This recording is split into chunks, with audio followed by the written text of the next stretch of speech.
Okay, everybody, welcome back to another episode of the Fearless Training Raw Knowledge Podcast with your host, myself, as ever, Alex Connor. And this is, yes, where we talk everything training, nutrition, lifestyle. We keep it real, we keep it raw, we keep it relatable. You guys know all of the social media handles and the plugs, and of course, we'll go over them at the end. But more importantly, I'm back with another phenomenal guest. And today I'm with Corinne Wooden. How are you? Give us a bit of a synopsis. You've got your tea. I've got my coffee. I know it's going to be a great conversation. Hey, Alex. I am really well. Thank you for asking. It is hard to be not well when the weather is so beautiful and glorious in Melbourne today. So I'm having a lovely morning. Already went outside to get some nice vitamin D. So everything is going really well today. Fantastic. And that is also good for Melbourne, isn't it? To have some crisp blue skies. We've got them here in the Gold Coast, but for those who might be able to hear, it's very, very windy outside, but I'm not complaining. The basics are here. It could be worse, especially in this era. I want to talk about the big C word, the elephant in the room, but we're getting through it. Okay, so let's start off where we always do. Give us a bit of a rundown, give us a bit of a synopsis for the people who may not know who you are more on my platform. Give us a bit of a rundown of who you are, what you do, and more importantly, as we spoke before we started, why you do it. Sure. So my name is Corinne Wooden, as you very thoughtfully introduced. I have only been training in the health and fitness space for 2 years now, but I think the why behind my weight training journey definitely needs some added context. So bear with me as I sort of backtrack a little for a few years. Like many kids in Australia especially, I was introduced to sport at a really young age. I was a swimmer for about 10 years. I dabbled in dance when I was a teenager, and through school I participated in athletics. So I was always a cardio bunny, and for a really long time I actually really enjoyed the cardiovascular activity with running and swimming and just different types of those activities. But I actually fractured my tailbone riding a resistance bike too vigorously. So that's how committed I was to cardio. But although my relationship with exercise was very heavily influenced by my childhood and my parents, my dad is actually an Australian kayaking champion. He participated in sport at quite a high level. My uncle went to the Olympics. So there's a lot of sport in my family. But I wouldn't really say that my fitness journey actually commenced until after high school. It wasn't really until after that, my VC exams and etc., that I really had that mindset of, I want to change my body. I want to do something productive with my body. It was more about actually making a change as opposed to just enjoying the team sport mentality. So after my year 12 exams, I decided that I needed to lose 10 kilos. It wasn't that I wanted to, it was that I needed to. And in reality, I really didn't. I wanted to be 45 kilos exactly on the scale. And I think a lot of people have a very similar number in mind. It's a very specific number. It doesn't matter what it is, but it's specific. And that was because, and this is going to sound ridiculous, but it was because Ariana Grande was 45 kilos and we were the exact same height. So I thought if I wanted to be as beautiful as she, I needed to be 45 kilos, which is completely ridiculous in hindsight, but we are fed so much misinformation as kids. So that's really unfortunate. So for the next 2.5 years, I genuinely spent up to 2 hours, 6 days a week doing cardio circuits and became really unhealthily thin to the point where there was one instance that I remember so vividly, where I was trying on some dresses that I'd worn just a couple of years before. I didn't think anything of it. I just wanted to wear them again. And I put them on and they completely fell off me. I zipped them up and they just dropped to the floor. And it was as if I was a mannequin with literally no shape. It was that moment, after a few comments from my mum as well, that I actually looked at myself for the first time quite objectively. And it was me thinking, well, am I towing the line between being just simply skinny or actually being anorexic? I only have a few photos of myself from that time, because even then I didn't want to take photos, despite how proud I was of the fact that I'd gained abs, that I'd really leaned down and all this stuff. But I had really pointy shoulders. I'd managed to achieve a thigh gap, which for my body structure is not normal. I had such an unhealthy relationship with my body and with food growing up that I never really noticed any of the physical change that were going on during this time. It felt natural to me, but it was only when like the dresses collapsed to the floor that I could just look at myself and think, what have I done to myself? What have the habits that I've been practicing reduced myself to? And it was honestly like a switch. I didn't want to look or feel weak anymore. I wanted to look and feel strong. And within a few weeks, I signed up to a local Anytime Fitness, and genuinely everything since then has been such a blur. I went full head first, straight into the deep end, went straight to the weight section and never looked back. So that is the why, how reason I started weight training, and I am perpetually in love with it. Oh, that's fantastic. And I really appreciate the context as well. It's good to give a bit of a background. It's really important, as I always talk about, to start with the why. I think you'll agree. And a couple of points before we move on, I think worth noting is that one of the reasons I wanted to have some conversations with yourself is because, yes, you are almost someone who doesn't quite fit the norm in terms of you've been able to build a more advanced physique in the short time.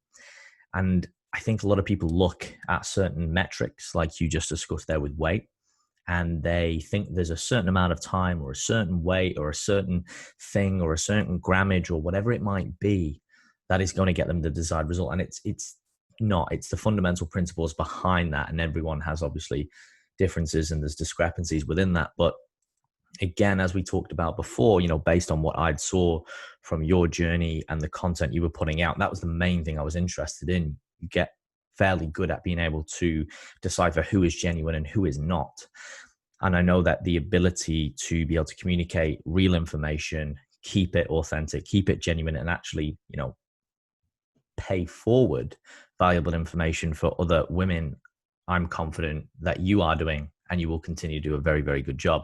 And that's why we're having these conversations today, because I think more women, especially, yes, men too, but especially women in this era of, like you said, these social pressures to look a certain way and all of the misconceptions, which we will delve into today, is going to be enlightening for a lot of young women and perhaps other women too of all ages, in terms of how they can create these better relationships with their body, but also set some more realistic expectations.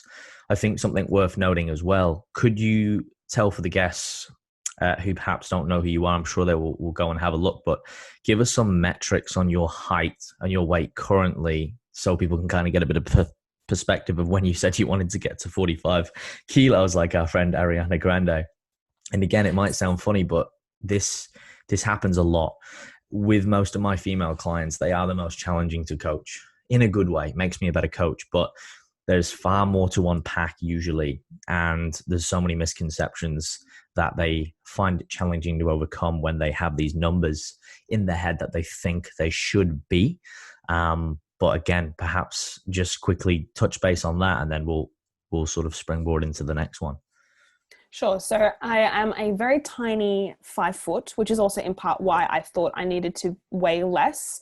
There was this perception that the shorter you are, the less you need to weigh, which doesn't actually correlate. So I'm currently about fluctuating between 58 and 59 kilos, which is a solid like 11 to 12 kilos more than I was weighing at the time. And ironically, after having lost all that weight and then going through the process of building up my calories to regain that weight purposefully, I ended up looking better at 55 kilos than I did at 45 kilos. And of course, a lot of that has to do with, muscle mass and actually knowing how to train properly and how to nourish my body, as opposed to just not really thinking about my nutrition and just training balls to the walls all the time, which I don't do anymore. So there is definitely this perception that, the shorter you are, the less you should weigh, the less you should eat. I don't think any of those numbers necessarily correlate. Yes, it does help to, frame how much you should be eating, but I think I'm testament to the fact that you don't actually need to be on low calories as a short person. Well, we can both testify to that, because I am also not 6 foot, tall, dark, probably still handsome, but hey, so we all wish we could be our own critics. And it's true. It's multifactorial when it comes to that, as a lot of the audience will learn and should know by now if they're regular listeners to the podcast. But I think it's good just to give some sort of oversight to that. And I want to bring it back to that journey and tack onto that before we go into some more specific questions. And I want to really delve into the creating a relationship or a more healthy relationship with yourself, with your body. And I want to talk a little bit about how you did that. And so you're in the gym, you throw yourself in at the deep end with the weights. You're very committed, as you've mentioned, as we can see. How did that journey evolve? Did you stumble around figuring it out yourself? Did you get some coaches straight away? Did you have someone as a bit of a big brother in there? Tell us about that and how you sort of created this more, I guess, proactive relationship, which was a lot more beneficial, where you started fueling performance and starting to look better as you gained, healthy amounts of weight back. When I first started training in the gym, I definitely fumbled around for a few months, but probably for not as long as a lot of people tend to do. I was looking on Instagram for, workouts, glute building workouts, etc. And I was only really just training my legs. But even then I was doing really frivolous exercises because that's what was being shown on social media. And I thought that if I just did this workout on this day and then this workout on this other day and then kind of change it up every other week, that I would quote unquote shock my body and have the result that I wanted to achieve. But that's definitely not the case. It was only until I came back from being overseas that I decided, I'm going to get a structured program. It was a very basic program that I got online, but it was a way for me to actually introduce myself to a lot of compound lifts. So it was the first program that got me to squat. It was the first program that got me to deadlift. And even though I, in hindsight, probably should have actually had a coach from the get-go, it was a way for me to actually just ease myself into training properly, which I definitely found very beneficial. And I did see some results from that.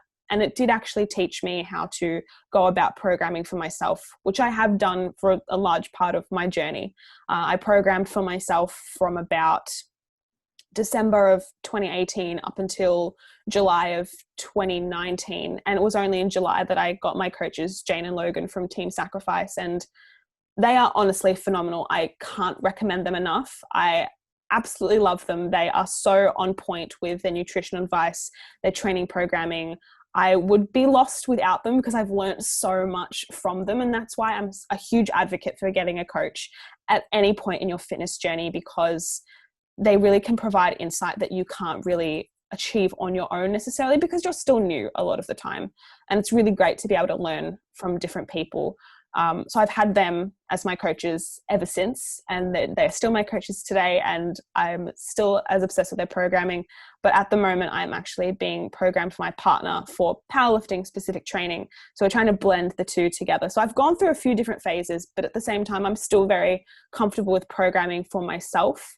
But I suppose that little period actually goes to show that I didn't faff around with my training. Literally only about 3 months did I use the Instagram booty workouts and IGTV videos. I was following a structured program for a better part of my introductory phase to training, which I'm incredibly thankful for. Yeah, it's very underrated, the consistency. And I know we're going to delve into that much deeper, but yes, as a beginner, something that I talk about with a lot of clients, you can throw anything at a wall and something's going to stick initially, and then you need to be a little bit more pragmatic about it. But if you do have some structure from the get-go, and I think one of these misconceptions with females is that you need to be doing a lot of variety all of the time, and it has to constantly change. And a lot of exercises, like you said, frivolous, or perhaps they don't really offer that mechanical tension. The return on investment isn't there. More isolation, more cable-based exercises, things that are not as simple or as structured as your big compound lifts. So what I'd like to talk about, or if you can run us through what your program looked like from the beginning, and even what it looks like now, transitioning more into powerlifting and kind of having that amalgamation. I know you've already you've been on point more or less. You've not really, like you said, messed around too much, but it'd be interesting. And I know a lot of the audience listening and the female listeners would love this. So I'm asking questions for them to give us these real life examples of like the exercises, the day splits that you do. One of the biggest misconceptions I get is that females have to train very, very different to males. And while there are differences, there's not as many as most people think, because of obviously the difference in hormonal balance, etc.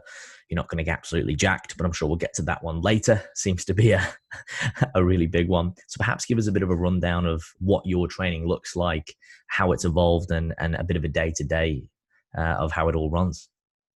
So at the moment, I'm training 5 days a week, and I have a upper lower split with one full body posterior focus day. And that's just to account for the fact that I'm benching 3 times a week to improve my bench. So I'm focusing very heavily on bench, squat, and deadlift. But unfortunately, with squats, I actually have a torn meniscus, and my right lateral meniscus of my knee is, so I'm rehabbing that at the moment. So my main focus really is deadlifts and bench for actually building strength and building more tolerance. So I'm doing a lot, like I said, a lot of compound movements, a lot of still training at home. I have actually a little home gym set up at the moment, so I'm very happy to train at home. Got a lat pull down, which I use a lot, really focusing on pull-ups, which I've really been enjoying. And I once I actually got my first pull-up, I just continued to hammer at it and just keep going, because it's so gratifying to actually perform an exercise that's so hard to do without any weight that most people just can't do. So squat, bench, and deadlift, a lot of hip thrusts, a lot of back movements. I love training back. More women should train back. Lateral raises for shoulders, overhead press. And that's differed a lot from the way I used to train at the very beginning. At the very beginning, it was a lot of ab exercises, a lot of things like lunges with a kickback, and a lot of banded work, which was completely unnecessary, especially when you have barbells and dumbbells available to you. But my training at the beginning was very much focused on, like you even mentioned, cables and things that don't really put as much tension on the muscle, and you can't progressively overload as easily and aren't able to actually engage the muscle the way you would with compound lifts. You can do so much with compound lifts, and they yield so much of a result that you can't really achieve with just cables or bands alone. And especially with frivolous exercises like your lunges and your kickbacks, or your kickbacks on the step master, or a lot. Don't get me started on that. Very obscene, frivolous isolation work that maybe helps for activation, but that's about it. During my main hypertrophy phase with my team sacrifice coaches, we did a lot of volume, and that has changed a lot, mostly because of my knee. I did way more leg work in the past than I do now. I loved hack squats, the V squat, also a huge favorite. Hip thrusts were actually less frequently in my program at that time, when I was squatting more regularly, about 3 times a week. I've gone through so many different phases, but I think the one thing that I've really learned, especially now pursuing powerlifting, is that I don't need to go balls to the walls all the time, which I used to do with hypertrophy very regularly, and would often hit a wall and not know how to actually continue to progressively overload the muscle group that I was training, because I'd hit a wall and I couldn't go any further because I went like RP 10 in the first session. So powerlifting has definitely taught me to rein that in, focus more on technique. And I've improved so much just in the past 6 months, even when training at home, to actually focus more on technique, prioritize that, and focus more on just the compound lifts, and then sprinkle the accessories in at the end. I think a lot of people actually focus more on the accessories than they do the compound lifts, where it should be the other way around. Correct. And, it's very refreshing to hear as well, from another female athlete and someone who trains and having that journey, because there's this bit of a stigma where it has to be more complex than it needs to be. We must have to be working at, like you said, an RP 10 all the time, where powerlifting is a great way, or if we can use the word power building, this, hybrid between, excuse me, having this powerlifting or using that strength-based approach, very heavy, using strength, hypertrophy, power, having that undulating pattern and progression, versus your more traditional hypertrophy. And then obviously all of the cardio as well that can come with it, or a lot of women do too. I mean, generally I program as little, if not none, which for some people is like, what? How? And I'm like, well, if we're smart with our training, you're going to be using the cardiovascular energy system. And again, that's not the main goal for us. So I would like to sort of touch base on that. I know you said before you used to be a bit of a cardio bunny. And then I'd like to transition into some other myths and misconceptions of perhaps what you had believed or what you've slayed, and then also what you received from other females. But give us a bit of, you obviously mentioned your dad was, he's a very high kayaking, sort of cardiovascular based athlete, but you used to be a cardio bunny. You mentioned, I think it was dancing somewhere in there as well. So perhaps give us a bit of a rundown on that and what's changed and how you articulated that and how you've interpreted it, perhaps not only for yourself, but for other females as well. Yeah, when I was younger, I was definitely very obsessed with cardio. As soon as I started swimming, it was cardio from then on: swimming, dancing, running. And my dad was a huge participant in helping me with that, which was great. It was a great way for us to bond, especially through athletics. I did a lot of sprinting and hurdles. I even tried my hand at cross country, which I wasn't as good at. But yeah, I was running a lot as a kid, and I continued to do so up until I started weight training. And once I did start weight training, I was still a little bit absorbed with the cardio. I used to walk 40 minutes to the gym, do cardio, then walk 40 minutes back. So that was a little bit extreme. But as of right now, I haven't touched cardio since, December of 2018. I haven't done a single run since then. Walking is my main objective, but I definitely adhered to the myth that, women have to participate in cardio, which is typically like HIIT training, less than steady state. We have to be, the 20-second sprints for 10 minutes on the treadmill. That was something I did a lot of, and the belief that I had was I wouldn't actually lose weight or lose fat if I didn't participate in cardio, which is so wrong. It's just so wrong. Yeah. It's very challenging sometimes to explain that for females. And I don't know if you have experienced this yourself, or perhaps you get this question from other females, but also sometimes the acute weight gain from when you train someone properly. You get someone who is not eating right and they're not training intelligently. When they start to actually eat the amount of carbohydrate they need, they actually start to pull the glycogen in the water, and you get this sort of increase in weight acutely. That's very hard for a female if they're very focused on that metric on the scales. So I want to ask you and talk about, what are some of the biggest misconceptions and questions you get from your audience, and I don't know if you're specifically coaching or guiding people yourself, or whether you're sort of transitioning into that at the moment. But what are some of the questions you're getting? Some of them might be obvious, some of them might not be. And how do you handle and dissipate those myths and perhaps, alleviate that misconception so other women can see the proverbial light at the end of the tunnel, shall we say?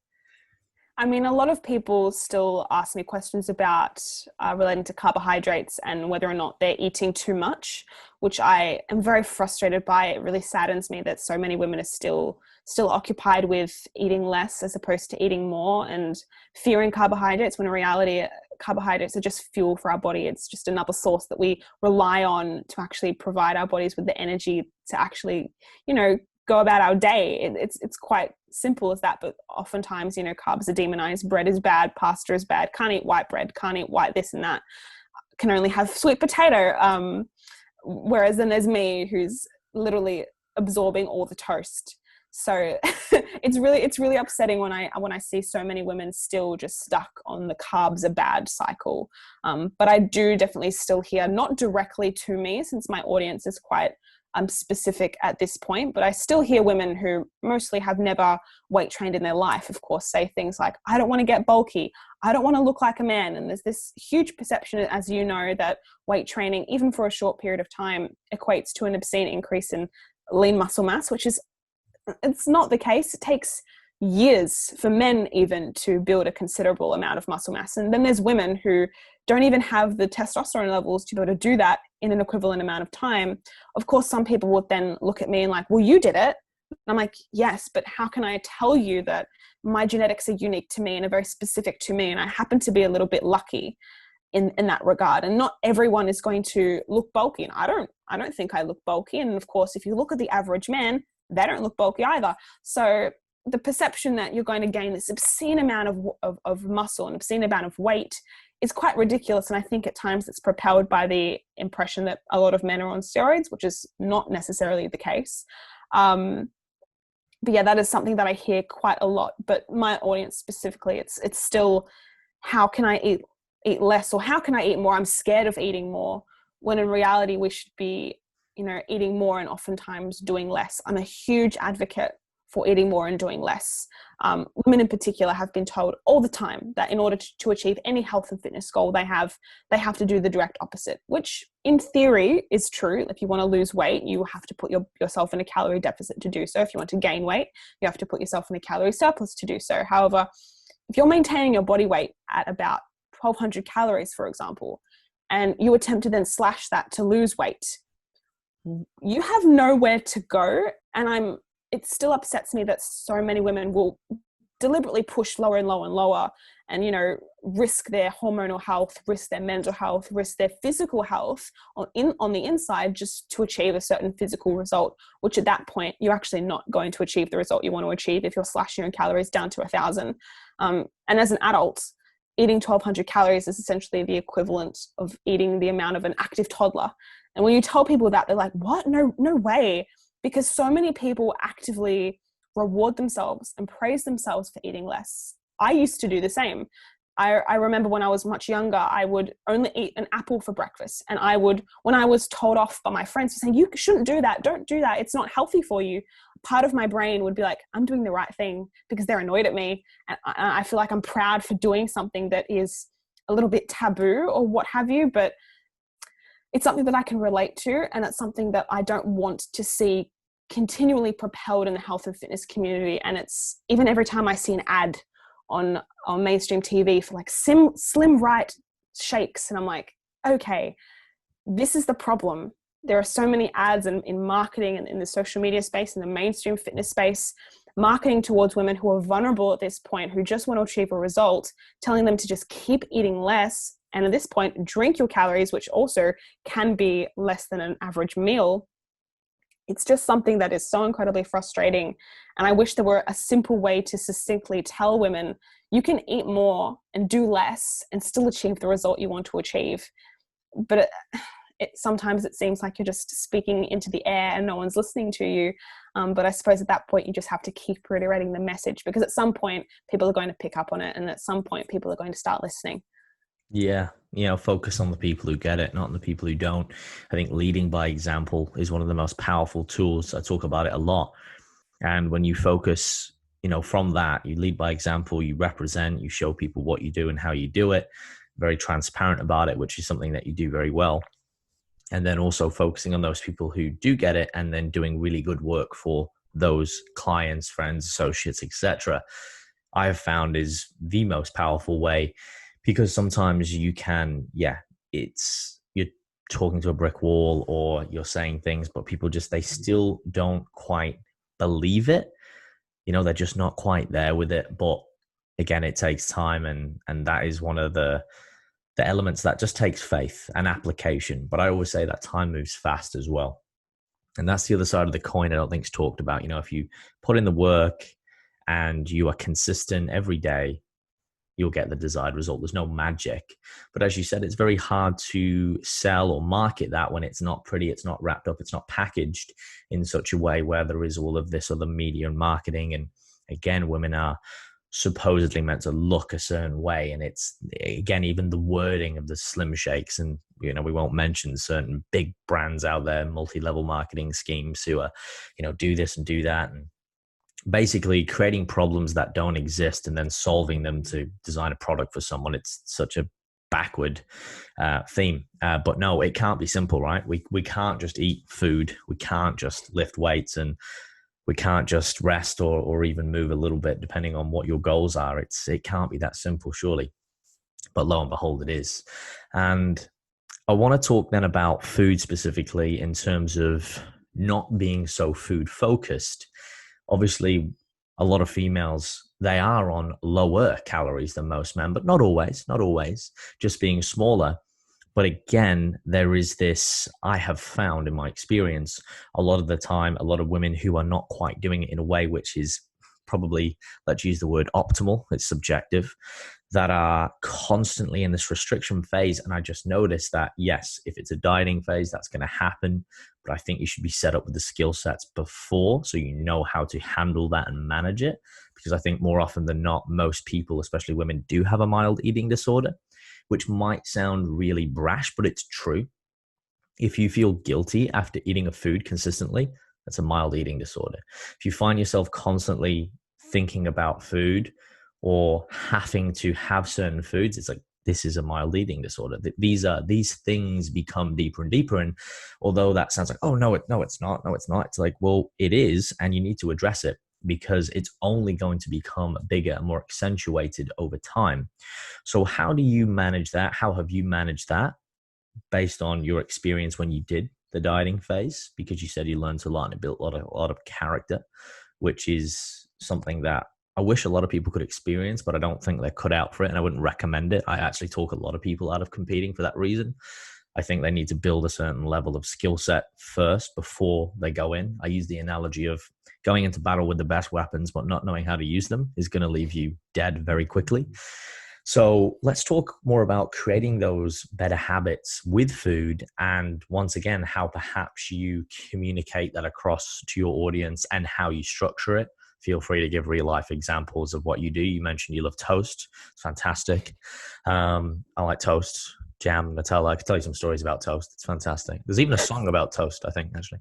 But more to the point, let's talk about that, Corinne. I mean, I have a jumper that literally says, I love toast. So I think that is a perfect descriptor of how much I love my carbs. But I didn't always used to. I'm quite thankful for this, but I never actually restricted myself from eating certain foods. Even when I was more self-conscious around food and I had an unhealthy relationship with food, I never restricted any particular food group. And I think a large part of that is just due to my parents and the way that I was raised. And I never, Italian background, you're told to eat all the gluten. So I always did. But if I'm perfectly honest with you, I'm still not in a place where I am not food focused. Even it does help the fact that I spend a large part of the year in a calorie surplus.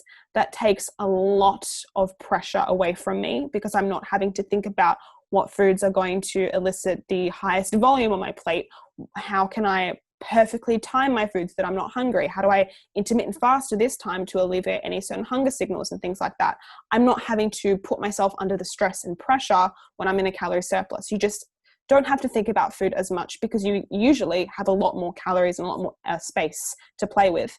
But in my dieting phase, because I spent 6 months prior to that in a calorie surplus, I didn't have to diet down as hard as I initially thought. At the end of my competition prep before it was cancelled, I got down to about 2,200 calories. That's most people's normal. And that was me dieting. And I cannot stress enough how important I think it is to take yourself out of the constant dieting phase, to spend more time building up those calories as slowly as you feel that you need, just so that if you do want to diet again in the future, I have nothing necessarily against dieting, since I do engage with it. If you do want to diet again in the future, you can do so by eating more. And that in turn is actually going to benefit your mental health as well, and your physical health to a larger degree than if you were to continue dieting on 1,400 calories. Of course, in the competitive space, you do, generally speaking, have to pull your calories quite low at the end. And that's part and parcel of what we sign up to doing. But for the majority of the human population, you don't need to do that. You can achieve the results you want to achieve on more calories, even if you're still entering into a dieting phase at that time. Of course, people don't tend to realize that they can actually build up their calories more to then diet back down on more food. But with regards to actually not being so food focused, a calorie surplus does help. But also, I think taking a more flexible approach to your nutrition. A lot of people love meal plans. I'm not a huge advocate for meal plans, just because I think they don't actually educate you about what's actually in food, what you can and can't have. If you have a meal plan, generally speaking, it's like, well, I can have this and I can't have anything that's not on said meal plan, which in turn also then can create unfortunate habits with regards to disordered eating practices and feeling like you can't have certain foods.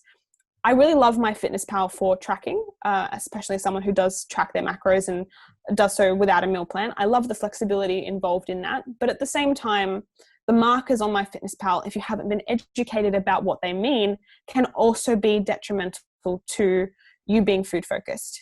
For a long period of time, I thought that I couldn't have more fruit just because my sugar was too high, because the sugar markers on my Fitness Pal, for women at least, generally speaking, cut off at about 85 grams. And if you're eating more fruit, or if you're eating, certain toast that has fruit in it, it tends to, increase the sugar more than you think. And then there's a little red bar that pops up and you immediately think, oh, well, red's bad, I shouldn't be doing that. And then you start cutting away and telling yourself that you can't have certain things.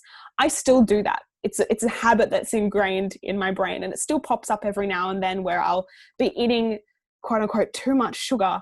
But in reality, I'm just having an extra apple or an extra banana, or I'm just fueling my body with foods that are good for me. So I do think that there are so many different elements involved in the dieting process that we need to be a little bit more laxed with, and potentially educated more on, with regards to how that we can actually use them to benefit us, as opposed to us conforming to a structure that doesn't have that much validity in and of itself. My Fitness Pal is very helpful, but if it just exists on its own without your input and your education, it's not that beneficial to you.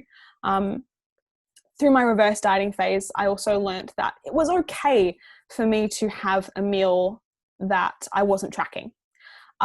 For a better part of my fitness journey, I tracked every single thing that went into my mouth. I didn't have one off plan, quote unquote, meal in that whole 2.5-year period until now.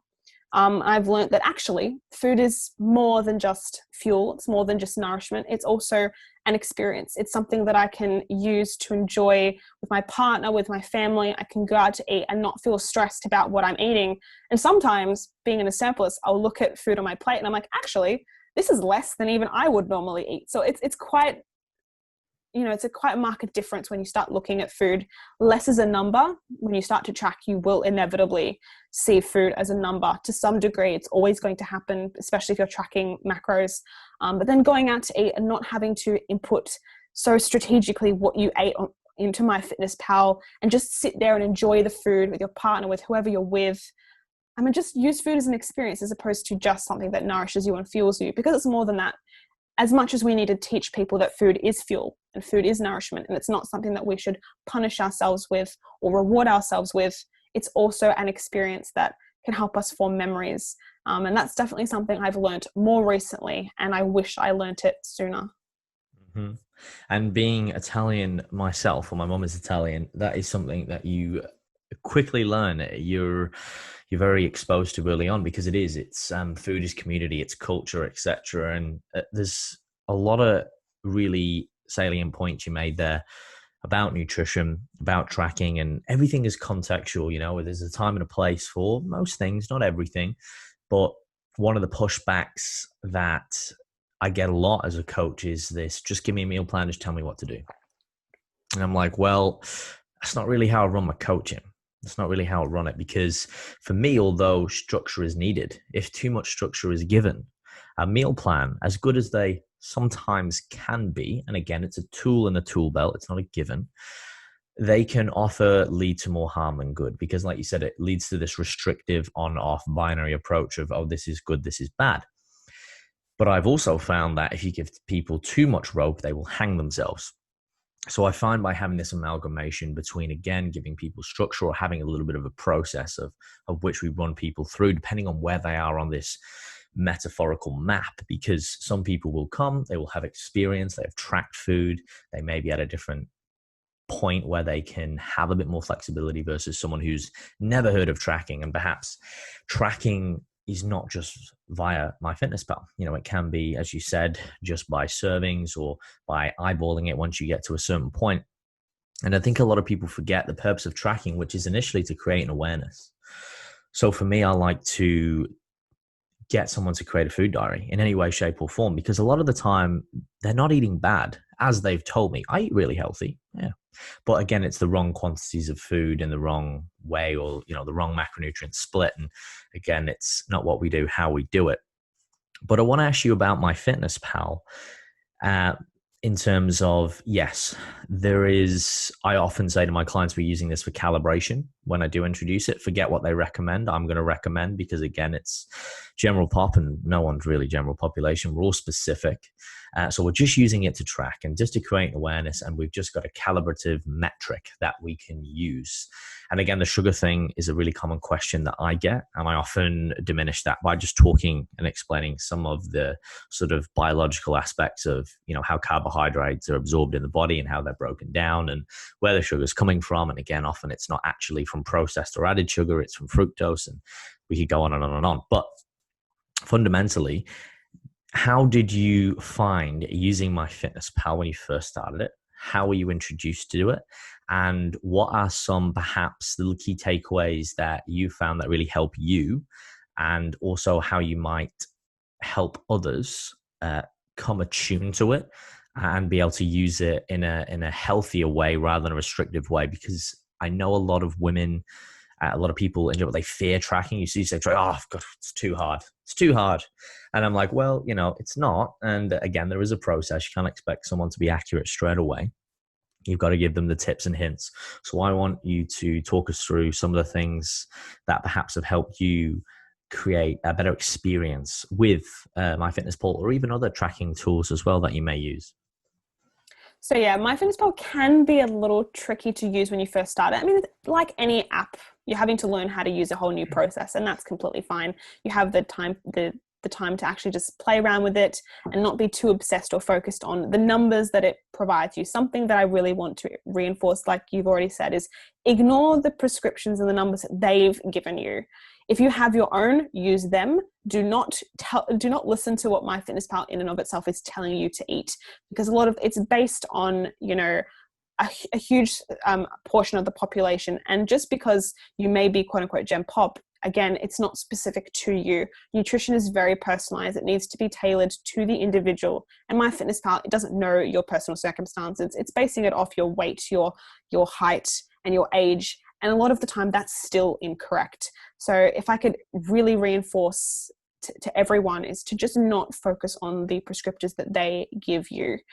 Something that I have really taken value from through MyFitnessPal is learning how to accurately track what I'm eating. And a lot of the time that comes through NutTab and the Australian version for all like vegetables, meats, and things like that. So you know that you're getting the most accurate result, because sometimes if you scan a barcode, it's going to come up with beef jerky instead of cheese, for example.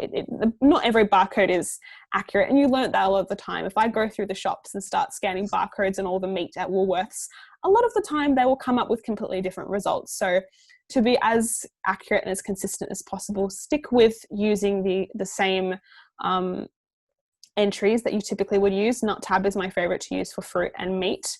But also with regards to not being so focused on the numbers that MyFitnessPal give you, it's just about having the awareness to separate yourself from the actual tracking app.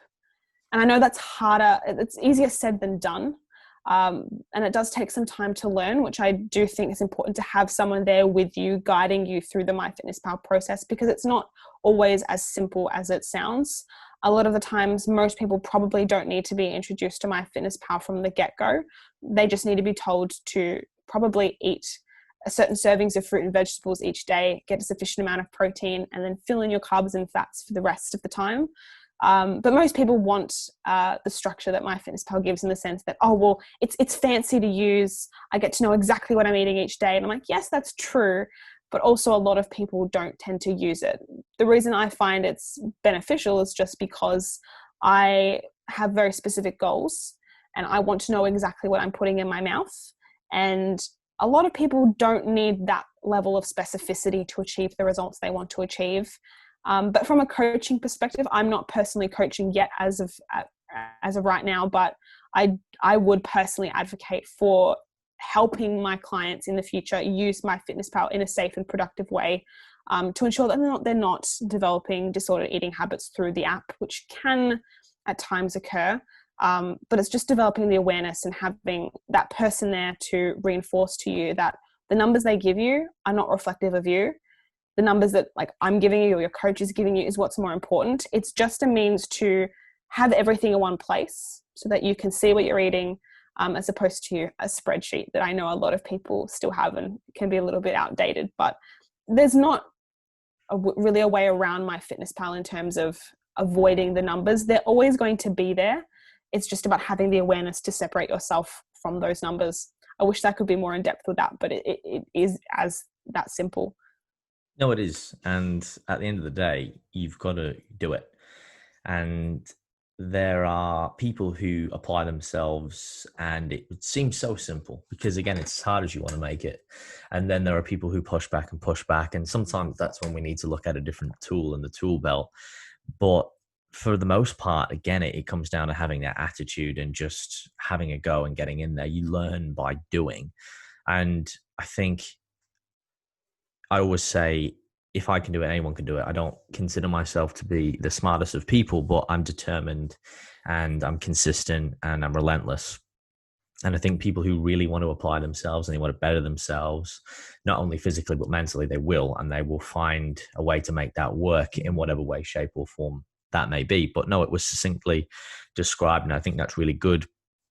Something I wanted to talk about more as well, sort of leading on from what we talked about earlier, was not focusing so much on scale weight, because this is a really big thing, right? And we did touch base on that. But now for someone like yourself who is training consistently, for females who are in the gym training consistently, there's a different trend on weight gain versus men. What are some things that you like to use or focus on more in terms of performance rather than just scale weight? And what do you like to track with your coaches as metrics to ensure that you're still moving in the right direction, but you're not getting too caught up in one number? And that might be also where we talk about the introduction of other metrics like girth measurements, skin folds, progress pictures, clothing, things like that, which are really, really simple, but very, very powerful as well. I actually meticulously tracked my weight every single day for the past 2 years. And usually through that period, you actually learn why your body actually fluctuates the way it does. You know, water consumption, hydration status, the fiber you've eaten the night before, whether or not you've used your bowels before you weighed in the morning, and whether it's your time of the month if you're a woman. But despite knowing all of those things, I still, during this year especially, started to experience negative responses to my daily weigh-ins. I started to look at the number on the scale and compare it with what I was looking at in the mirror. And I was experiencing this negative distortion between what I was seeing and what in the mirror and what I was seeing on the scales. I was believing more what I was seeing in the mirror than what I was seeing on the scales. And at certain times I would trust the scales more, especially in the dieting phase. But when I'm, building up my body and emphasizing on muscle gain, it's not something that I want to rely on too much. And it's something that I've learned not to rely on recently. Of course, the emotions and feelings that we tend to feel in response to the way we look or what we weigh aren't rational, even though the process with which we actually gain metrics is supposed to be a logical process, but how we feel, of course, isn't that way. But I'm definitely a huge advocate for progress photos. I love taking progress photos, even if I don't want to look at them. Something that I would advocate for a lot of people is to take your check-ins, take your photos, and not necessarily look at them at the time. Maybe come back later, because at the immediate moment, you tend to experience a lot of feelings with regards to how you feel like you should be looking versus how you are looking at the time. And we can be our worst critics. So looking at those progress photos at the time we take them might not be the safest option for our mental health. But I also really like taking girth measurements. I think that's a great metric to gauge how you're progressing, and especially with regards to weight gain versus dieting. It's something that I've maintained consistently with my coaches, both girth measurements and progress photos over just scale weight. But with regards to performance, which I really, really enjoy using performance as a metric to gauge my progress. If I'm continually getting stronger, even just through maybe like 1 kilo on the bar each week, or if I'm able to improve upon my form, or if I'm able to just progressively overload in different ways through sets or reps or time under tension, what have you, that is a reasonable suggestion that I'm actually getting stronger. But of course, as a woman, you have to account for the fact that you're not actually going to be stronger every single week, especially with the way the menstrual cycle works. So sometimes it's important to recognize, you might need a deload. I'm someone who likes to just keep going and going and going, and I don't want to put put my foot on the pedal, just, on the stop. But yeah, like I said, I just keep going and going and going, and I often forget that I'm not Superwoman, and then I can't keep going all the time, and then I do need a break. But sometimes with performance, you can get a little bit caught up in the numbers too. So as opposed to getting caught up in the numbers, just focus on the way in which you measure those results as opposed to the actual numbers you're seeing. Because sometimes you won't actually progress with the number. You might only progress with time under tension, or you might only progress with a set or a rep, or you might only progress with being able to improve your form. And as you continue to train, as you become more advanced, you're not always going to be able to put more weight on the bar in of itself. Yes, this is true.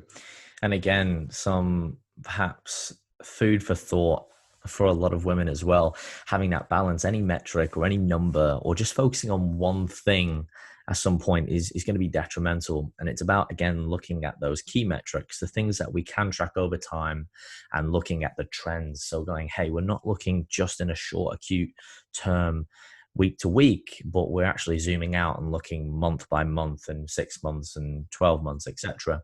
And as you rightly said, a lot of the time it can be hard to see those trends in photos and very short disparities. But over time, you look back and go, wow, like I didn't realize how far I'd come.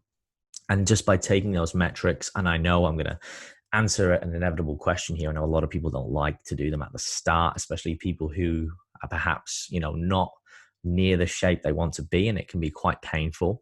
And again, we want to keep that as less intrusive as possible, but I always say it will be well worth it, because you'll be able to look back and see progress, and not look back with hate, but with self-love, and go, well, that's the person who got you to where you are now. And by doing this, you can actually have these little checkpoints and realizations, and you can create these little wins for yourself that perhaps when you do have those days or weeks where you're feeling a little bit down, you can look back and go, well, hey, we didn't guess. Like, this is tangible progress here that we're making and moving in the right direction over time. So I think it's really good that you mentioned having that balance and not getting too focused either way, and being able to zoom out almost a little bit, which I think is really, really critical in that respect, especially as a female. You mentioned something as well, which I think is really pushed under the rug, which is the female menstrual cycle. We won't go into it too much in depth here today, but I think that's something to factor in. A lot of females don't, whether that's, the contraceptive pill and other things that are, perhaps having an effect on that, but also that weight will rise and it will deplete, and there's going to be more fluctuations than there are with males. I found males are generally very linear, they're very predictable, not always, but most of the time, where women, when we look at their weight trends, they are a lot more sporadic, which I just want to put out there is normal. And feel free if you want to comment on this before we move on. And I think just making females realize that it's absolutely normal and it's fine. And jumping on the scales is not a pass or fail. It is purely a tracking metric tool over time, which we're looking at over the long term. We're not looking at it for a result. We're not walking the plank, and we should not put our emotional happiness or investment in that number. With regards to the menstrual cycle as well, it's quite an interesting conversation, just because I've been on hormonal contraception, the contraceptive pill, for the past 6 years. So I've never actually experienced training and the way that menstrual cycle operates without it.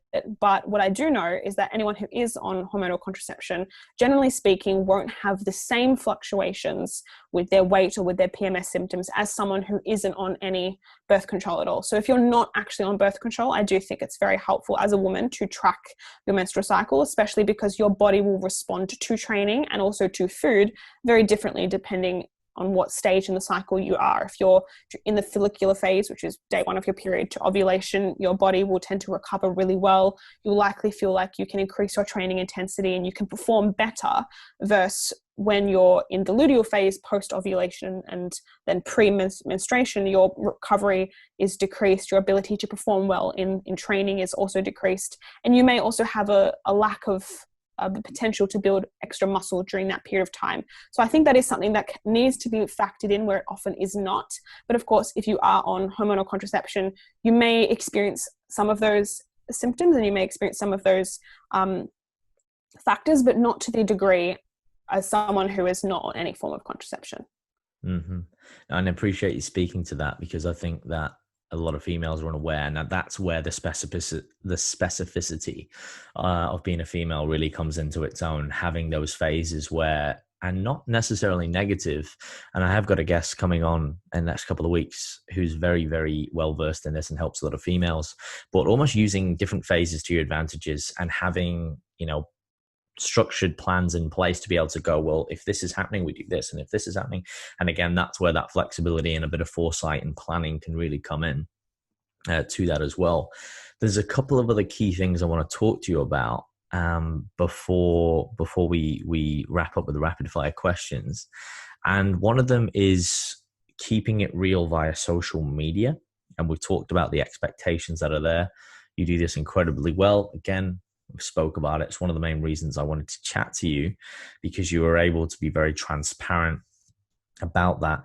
Do you have any rituals, any routines? It might be a person, someone accountable. It could be a partner, I don't know, who keeps you very grounded and being able to consistently stay true to the cause and perhaps not be led astray, shall we say, by other interventions that are so easily, I guess, out there, or that we have access to via social media. And as a young female, do you feel any pressure to look a certain way or say certain things and do certain things? And if so, how do you handle those, and how do you express that and help other women?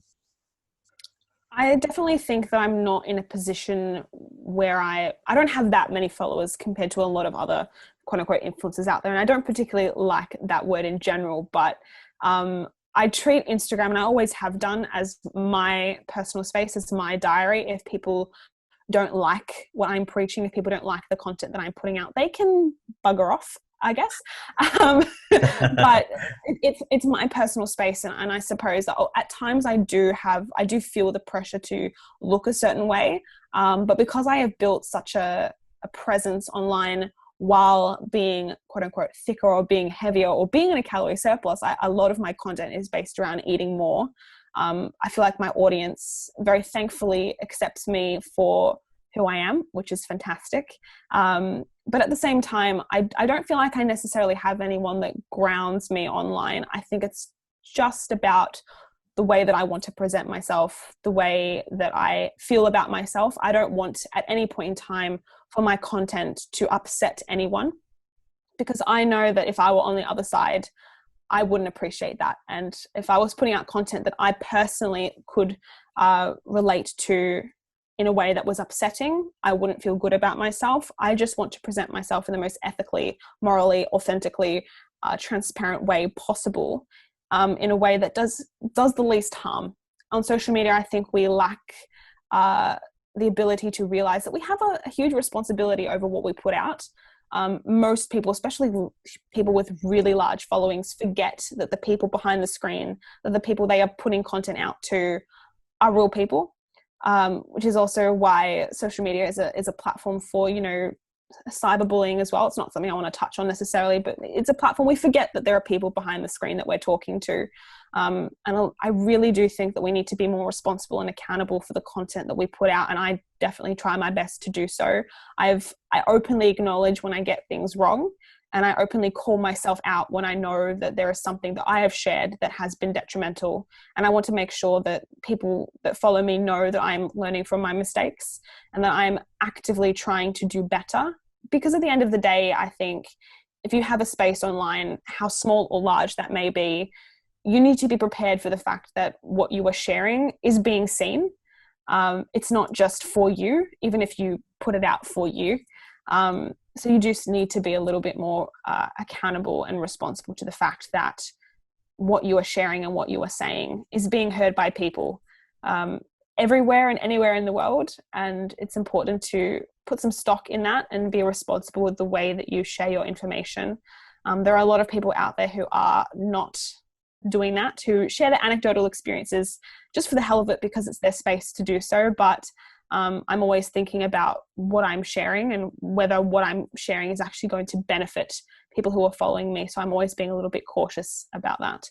But I do think that my space online and the capacity I have to be real on social media is just based on me and the values that I hold dear to me as a person. So I think it's just that.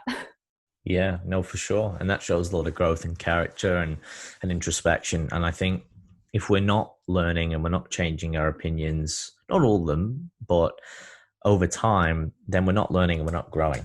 Because I know that there's things that I looked at 1 year ago and I've tweaked it and I've changed it and I've improved it and I've been wrong about it. And I think it's something as a coach or someone who is trying to provide quality information should always have that, check yourself before you wreck yourself, as Ali G would say. But being able to look back and go, okay, you know what, maybe I wasn't quite right about that, or maybe that's something that I need to self-correct. But things are always evolving and we're always learning, and we should be always pushing ourselves to do so. And I appreciate you sharing and being open and being honest about that. And again, it should be for you initially in terms of the personal journey, and then that authentic wanting to share and wanting to pay it forward or give back, if you like, is something that, comes with time and a true love for what you actually do, which I think is really critical. Another key point I wanted to talk about, or I guess it's it's an elephant in the room for a lot of people, is performance enhancing drugs versus, being a natural athlete. And I'd like to get your opinion. I know that, as we talked about off screen, you get accusations. It's usually a compliment as a natural athlete when you get to a certain point. How has that made you feel? How have you managed that? Is it something that you've thought about?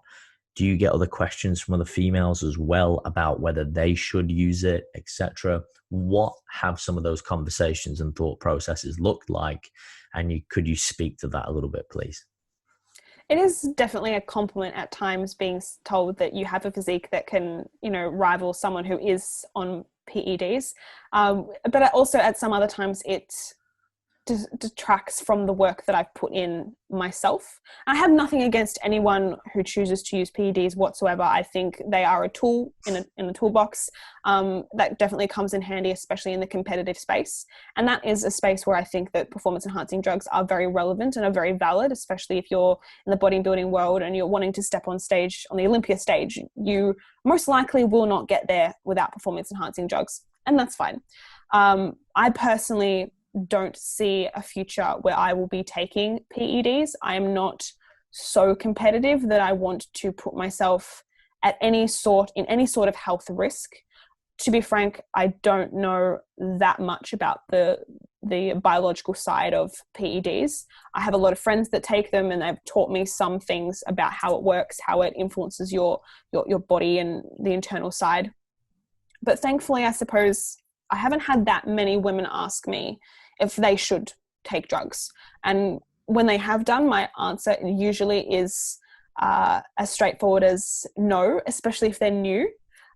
When you see younger women who haven't, engaged in training for very long think that they need to hop on steroids to make the gains that they want to achieve, I just reinforce the fact that if you can be consistent, follow a structured training program, eat sufficient protein, take advantage of your genetics, you won't know what your genetics can reap until you actually put in the work.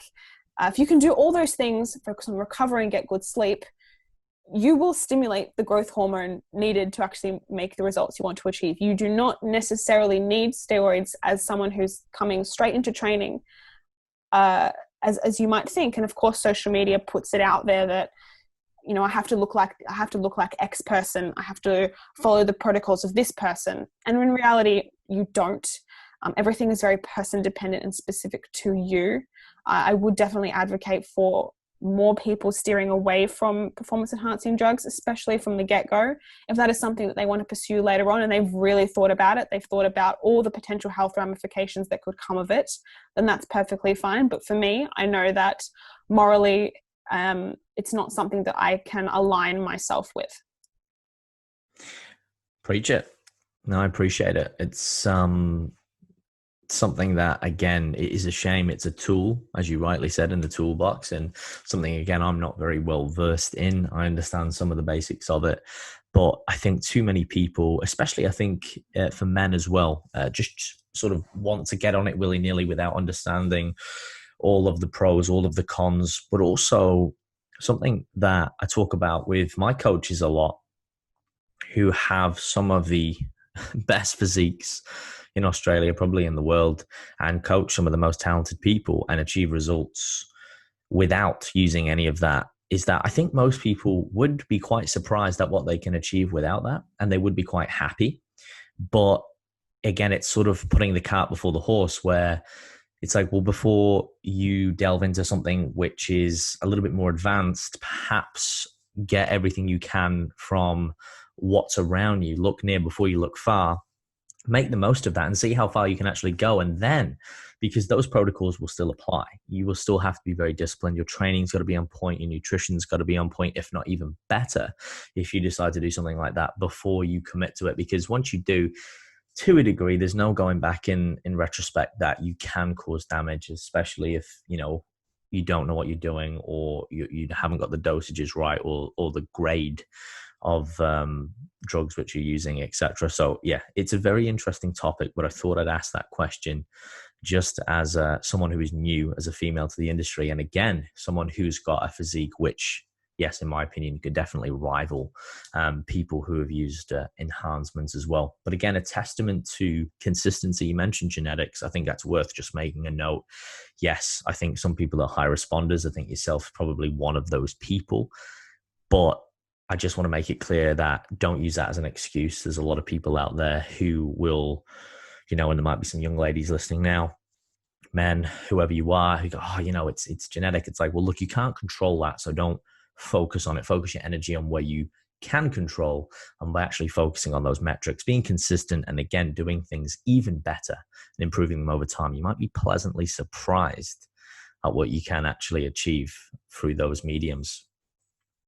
Something I want to ask now is sort of foresight into the future, in terms of, where do you see yourself going? What would you like to do? Where is this passion leading you from a competitive space? What goals do you have? I imagine, like we talked about off camera before we started, you have endeavors to compete. Also, where you want to take your physique, what you would like to do in the business or professional realm. This is something that you want to become. You want to be a coach. What sort of women or people do you want to coach? And I guess, where are you heading? What's next for Corinne? Next year, I would really, really love to give competing another crack, since I didn't actually get the opportunity to do so this year. So it would be a dream to step on the WBFF stage next year, and show everyone what I can do, because I have a lot of faith in what I can achieve and what I can put forward. And I'm really proud of the physique that I've created thus far. So I'm really more excited to see what I can do next. Of course, everyone wants to place. If you're in a competitive space, you want to do as well as you can. But of course, the idea is not necessarily to win. It's a dream. It's in there. But just doing myself proud is something that I'm happy to sit with. In the business space, I am finishing my Cert 3 and 4 as we speak. Obviously, there's been a few delays because of COVID. Thank you very much for that, coronavirus. But hopefully by next year, I will be coaching. I have my business name all set. I have my tagline all set. I have graphics in the process. So hopefully by next year, I will be doing some in-person training, some online coaching alongside of going back to university, completely unrelated, but I'm very excited to continue to invest more time in the health and fitness space, and hopefully add more transparency and add more authenticity to an industry that can at times be a little bit murky. And we definitely need more people like that, for sure. And I'm very confident you'll do well in all of those endeavors. And before we perhaps look at where people can find, or where they will find you in the not so near future, or perhaps near future, because time moves fast and we're almost there, but we won't rush it. 2020, it's been a character building year for all of us.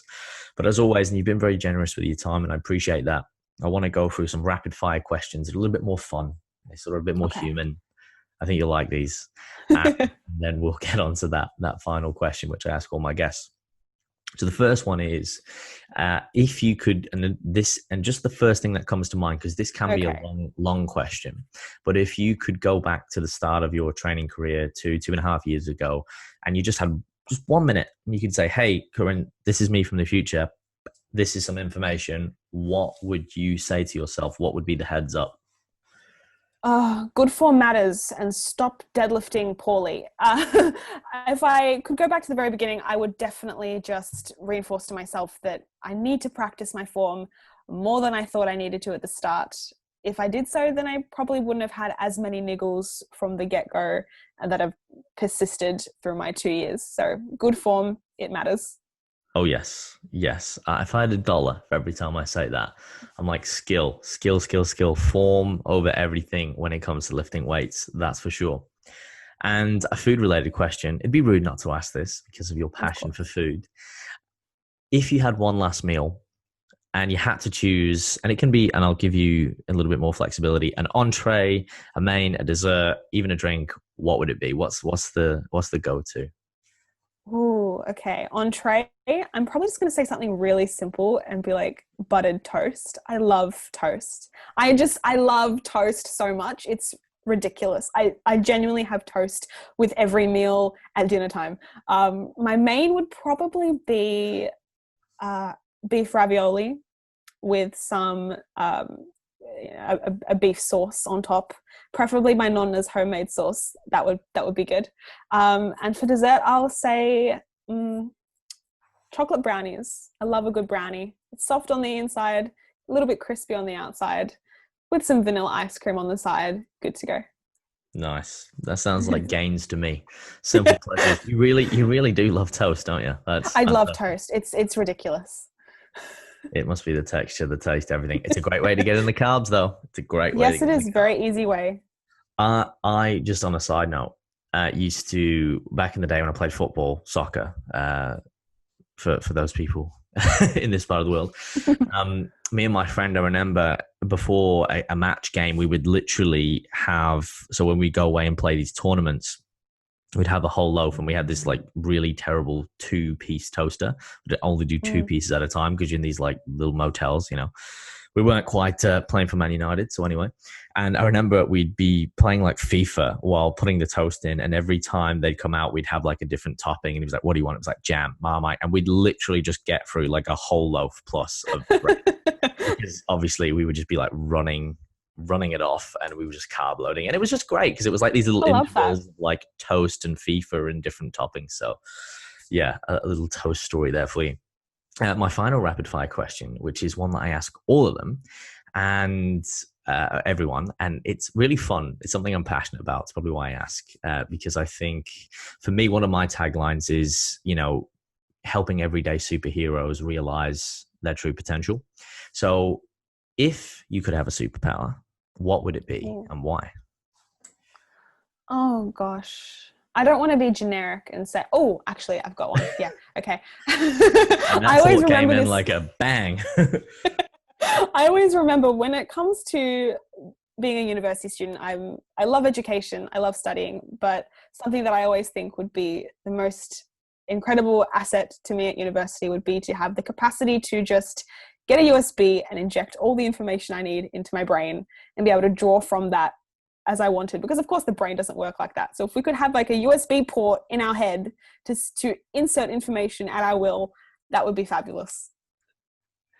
Well, I don't know if you've heard of a guy called Elon Musk, but there's a Let's thing called contact the him and neural. figure out what's happening. Yeah, and it might be coming. So that is a phenomenal one. I love it because it's different. Like you said, it's original. And yeah, maybe that's going to be a thing. But yeah, that'd be wonderful. I like the Matrix. Like, I'm in a helicopter. Give me the download to fly a helicopter. Bang. I can, um, Exactly. that Exactly. big brain's got to be used for something, right? Also, do you have a white tiger on your bed? I do. That is Yeah, true. no, I I'm do for have a white people listening, tiger. not a real one. Not a real one. Like, what? It's a The- Build-A-Bear that I got when I was 16 from a girlfriend of mine, and I've kept it ever since. Now, the reason why is because I don't know if people can see, but Oh, you do yeah, too. got the lion, got that, of Hmm. course, got that gifted. It's always there. It's the little things, the little things. I didn't ask the animal question, but I sort of saw it at the corner of my eye. Anything like cat related, I'm drawn to with the fearless stuff. But for my final question, the one that I ask all my guests is: could you identify a fear that you've had that maybe you still have? What it is, how you've overcome it, if you have, or if you're still working on it, and what you've learned or are learning from it. Oh gosh, that's a very heavy question, isn't it, Alex? It is after the light question. You see what I mean? I soften people up and then bang, I'm straight back in with the people like, whoa, wow, where did that one come from? Jab, jab, jab, follow through. Does it have to be health and fitness related? No, it can be Okay. whatever it means to you. It doesn't have to be big or grandiose. It could be something small. It might be the fear of spiders, public speaking, just something that resonates with you and perhaps has some sort of nostalgic value that you feel is comfortable sharing, because fear is the reason that stops us from doing anything. And I do believe that everything we desire is on the opposite side of fear. That's very true. I'm going to go out on a whim and share something that I am still dealing with, and something that is quite a vulnerable topic for me, but I always feel that there is value in sharing vulnerability. I have a long-standing fear of abandonment, which stems back to my best friend who unfortunately took his own life when he was 15. Um, and it's something that has been ever present in my life ever since. It's something that has made relationships quite struggling and has been quite problematic. I'm always afraid that, people that I love are going to disappear somehow or leave.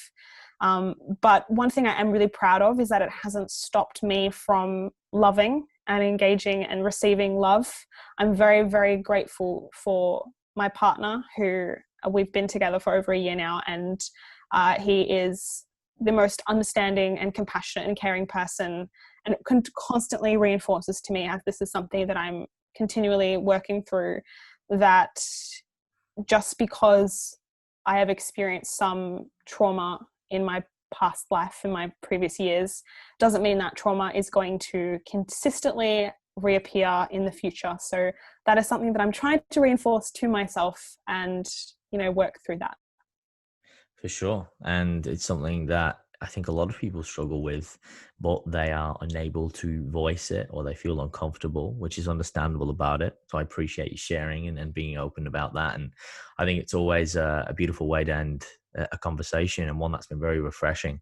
I think, to speak to someone again who's, keeping it real, as I always say, and keeping it raw and speaking the truth, and is very aligned in what they do. And my hope is that the people who are listening can take some value from it, and they can also relate and apply something positive to improve their own lives, whether that is health related or whether it's even physical or mental, because again, it's holistic, and that mental health that you just talked about there is very critical. And as I've often said, and it's not my own quote, but we're often all battling something internally that no one knows anything about. Yeah. So it's important to have these frameworks and these safe spaces where we can talk to people, and like you've got your partner in your life, and those relationships that can sort of uphold and help diminish those fears and help us overcome those adversities to live a better life. And I think that is the human condition. Now, where can people find you who would like to listen to more about what you've got to say? And also perhaps when it's all up and running, which is very exciting, your coaching services, where are the best places to do that? The easiest place would probably just be on Instagram, where you can search me at Corinne Wooden. Very simple. Or you could probably find me as the Fairy Quad Mother. That is also something I go by at the moment. Yes, and quite an appropriate tagline indeed. Thank you. And as always, I will put those links in the description below. Corinne, thank you very much for your time. I really appreciate it. Thank you for sharing. Thank you for keeping it real, and keep doing it. Great job. I think it's Thank very you. refreshing to always have someone who is perhaps not too far in the field and is still sort of in that journey of those early stages, who's evolving well. So no, thank you for your time. Thank you very much, Alex. I really appreciate you having me on. Always a pleasure. Always a pleasure. And for everyone listening, thank you for tuning in. Thank you for staying with us. Thank you for keeping us company this morning. Or perhaps we've kept you company in your car, on your ride to work. Perhaps you're studying. Perhaps you're out for a walk. Whatever you're doing, I hope you enjoyed it. I hope you took some value. And I've got to say, as always, if you've not already and you like this podcast, share it around with somebody. It helps the channel grow, helps us spread this good information. Leave a rating and a review on whatever platform you're listening on. And if you're on YouTube, make sure you like and give us a comment if you've got something positive to say. You want to hear something, or you've got a question for me or Corinne. And obviously subscribe for weekly videos. And of course, until next time, stay fearless.